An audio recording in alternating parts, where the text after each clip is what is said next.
소기름 먹으면 혈관이 막힌다는 말을 믿으시나요? 1160만 구독자를 보유한 미국 의사가 이걸 증명해 보려고 2주 동안 고지방 소고기를 먹었다고 하는데요. 그 최후가 놀라웠습니다. 같이 한번 보실까요? So today I'm going to discuss what happened when I tried the carnivore diet for 2 weeks. Okay.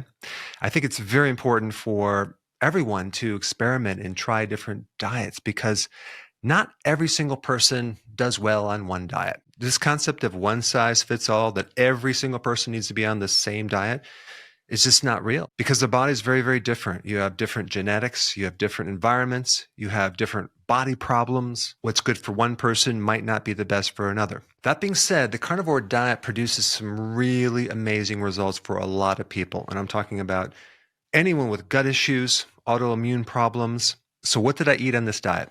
Well, beef, pork, eggs, seafood, shellfish, and I did do dairy on this program as well. I did a lot of sheep cheese, and I did a little kefir, and I didn't do a lot of organ meats. I don't like organ meats, but I did do fish liver, as in cod liver. And so this 2-week test wasn't necessarily a before and after on a blood test or anything like that.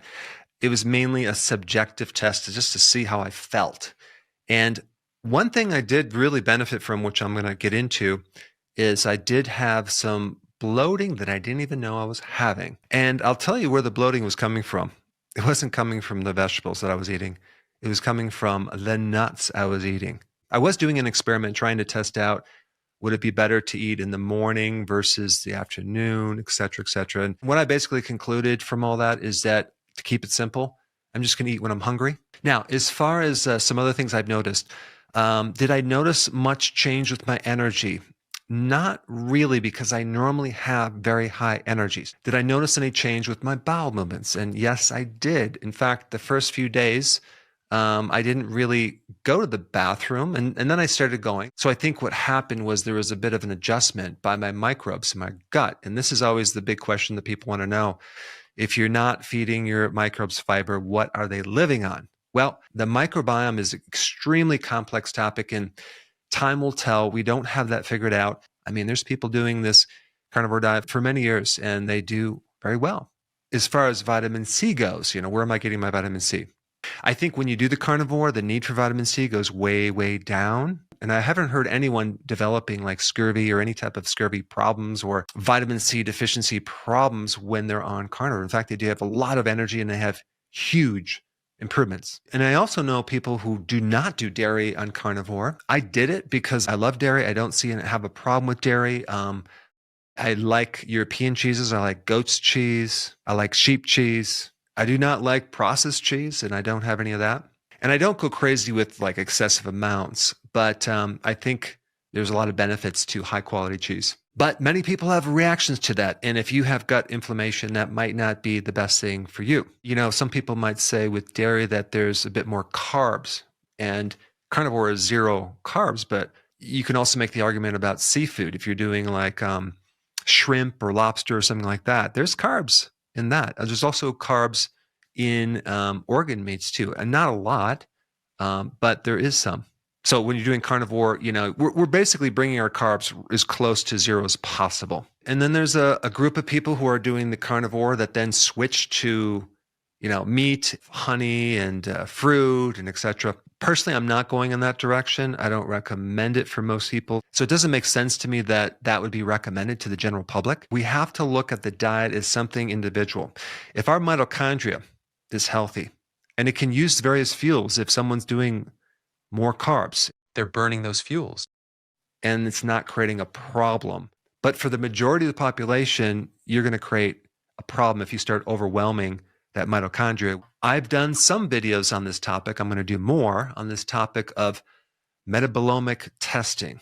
That's basically a unique type of technology that allows someone to, instead of just looking at several biomarkers in your blood, you're looking at the entire picture of your biochemistry. So you can really visualize that Krebs cycle and each stage in the assembly line from food to energy. And you can find out the specific areas that are bottlenecked. And And from that, determine really what's going on, so you get a much better picture of if the person is on the right diet. This is kind of like an individualized test that you can test yourself against yourself over time with a lot of data, and you can look into your biochemistry and see what's going on. And it gives you prediction on various things, because you can even predict diabetes like decades before you get diabetes, versus looking at your blood thinking that, oh yeah, I have normal blood glucose, so there's no chance of ever getting diabetes. Well, are you looking at insulin? Oh no, we omitted that. You're just looking at blood glucose. So metabolomics, I think, is going to be the wave of the future as far as medicine and healthcare, versus just focusing on your LDL or your other lipids. So getting back to the carnivore diet. The question is, will I continue the diet? No, I'm not going to continue it. I'm going to continue the same proteins, but I really miss my salad. And some people react with salad, and I'm not talking about consuming a lot of broccoli, which bloats the heck out of me, or certain vegetables that create more bloating. But I'm talking about like arugula, high quality romaine lettuce that I grow in my garden. I also miss the fermented vegetables like sauerkraut, pickles, kimchi, things like that. On my salad, I like to put the extra virgin olive oil. The one I like is from Italy. And I love to put the real Parmesan cheese. I think it's called Parmigiano Reggiano. I probably butchered the pronunciation. I also like to put nutritional yeast on my salad. I love to put feta cheese on the salad. And plus, when you add cheese on it, any oxalates that are left in there are bound with the calcium in the cheese, and they're taken right out through the digestive system. And I'm also going to include berries in the diet, but I'm not going to go back to the nuts.